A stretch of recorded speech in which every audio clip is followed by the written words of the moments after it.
Hello, and thank you for viewing this video, in which I will be talking about Issue 1 of the recently relaunched Warhammer 40k Legends Collection, published by Hatchet's Partworks. My name is Steve, this is the SDFnet 40k channel, and let us begin. For those who are unaware, the 40k Legends Collection is a subscription service that will send you one specially printed hardback book from the Black Library every 2 weeks. The collection is set to be 80 titles when finished, so it will take over 3 years to complete the set. Issue 1 includes the Horus Heresy novel, The Last Heretic, by Aaron Dybski-Bowden, and the title Zenos by Dan Abnett from the Eisenhorn series. These books are actually Book 1 and Book 69 in the series. Hopefully this is just a launch pairing, and the books will not be arriving in random order going forwards. As your collection grows, the specially printed spines will combine to form a picture that will make it a really nice collector's item on the bookshelf. The synopsis for The First Heretic is as follows. Amidst the galaxy-wide war of the Great Crusade, the Emperor castigates the Wordbearers for their worship. Distraught at this judgment, Logar and his legion seek another path while devastating world after world, venting their fury and fervour on the battlefield. Their search for new purpose leads them to the edge of the material universe, where they meet ancient forces far more powerful than they could have imagined. Having set out to illuminate the Imperium, the corruption of chaos takes hold and their path to damnation begins. Unbeknownst to the Wordbearers, their quest for truth contains the very roots of heresy. I have actually already read The First Heretic and know it to be a good book. It made me for a while want to collect the Wordbearers as my Chaos Legion. In the end I decided against it, in favour of Crimson Slaughter. But all the same, it's a very good and compelling novel. Next up, the synopsis for Zenos is as follows.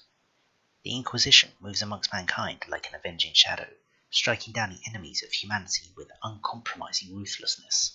Inquisitor Eisenhorn faces a vast interstellar cabal and the dark powers of demons, all racing to recover an arcane text of abominable power, an ancient tome known as the Necroturk. At the point of recording this video, I have not actually read any of the Eisenhorn books, which I know to many could be considered heresy in itself. I am very much looking forward to reading it though, based on reputation. Next, a note on the quality of the books. As mentioned, these are hardback novels, and the printing quality of the covers is excellent. The covers detail if the book is a Horus Heresy novel or one from the wider lore, and the series number is printed on the spine. The Last Heretic is 412 pages, whilst Zenos is 309. The books do not include page mark ribbons, which I think is a quality touch that is a missed opportunity. As you can see from the pictures in front of you, the print quality is clear and consistent with a reasonable size print. You may also notice that there are colour insert pages that have various artwork, which is a nice touch, I guess. With your subscription, you will also receive a number of free gifts with your first issues. Well, I say free, you're paying for them, but they're listed as free. Issue 1 includes the Zenos book as a free extra book, an Aquila notepad, a galaxy map poster, and a pamphlet that folds out into a larger poster featuring Deldar and Smurfs. The A5 Aquila notepad is a pretty nice item. It has a black leather effects cover, however of course it is plastic, with an Aquila embossed on the front and the Warhammer 40k Legends collection embossed on the back. The silver metal corner protectors give it an appearance of a much higher quality item. The paper contents are plain, and there is a ribbon page keeper. I don't yet know what I'll be using this for myself. It might just become my big book of heresy. If you opt to pay an additional £1 per issue, you can upgrade your subscription to Premium, which I have done, for which you receive 6 mounted art prints over the course of your subscription. I do not have one of these to show yet, but I will talk about them in detail when I receive one. There are other free gifts scheduled with the first 4 editions of your subscription. I will cover these as I receive them, so I can comment on their quality. You may be wondering, is this one of those book clubs that you cannot escape and you have to buy books every single month? While I have not attempted it firsthand to know how hard it will be, it is stated that you can cease your subscription at any point over the 3-year period. You will, however, end up missing issues if you do so, and the collection will be disrupted and the spine art may not become complete.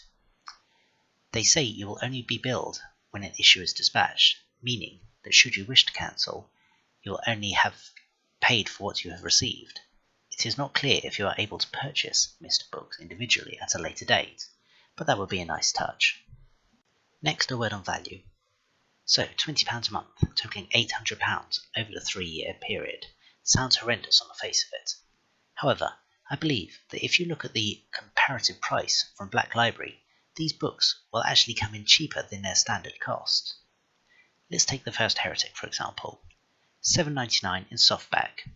Unfortunately for this example, there doesn't seem to be a hardback version available for a like-for-like comparison, but the standard softback quality, £8, these books £10. I personally believe there is £2 quality when you include shipping in these books, but you can make that call for yourself.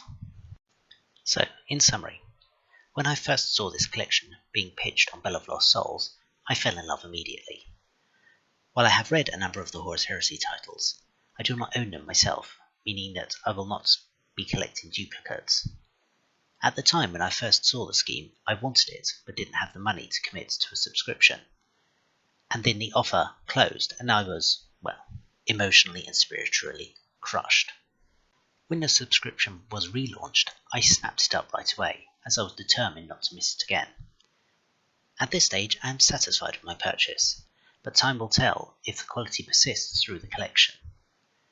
I now just wish that I had the whole collection already, as I'm impatient for shiny things.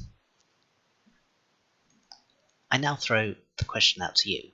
Have you subscribed to this scheme yourself? Do you have any thoughts of the product of your own? Let's get a discussion going in the comments down below. I will make a review video of the books as they arrive. For now, that's me done for this review. Thank you very much for your time. I hope you enjoyed the content. I've been Steve. This has been the SDFnet 40k channel, and I will see you next time. The Emperor protects.